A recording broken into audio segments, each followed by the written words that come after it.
demonstrate how to change your fridge water filter.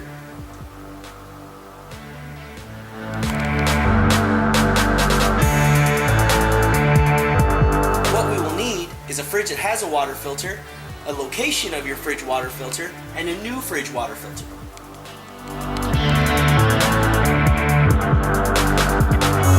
Step 1. Know when your fridge filter needs to be changed.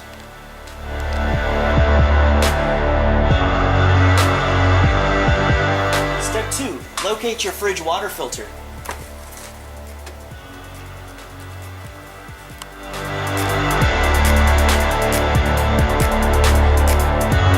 Step 3. Remove old filter with a heavy twist to the left.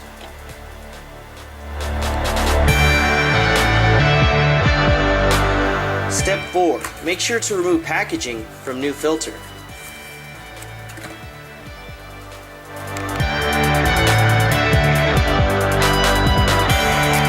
Step 5. Install new filter by twisting right until the filter stops.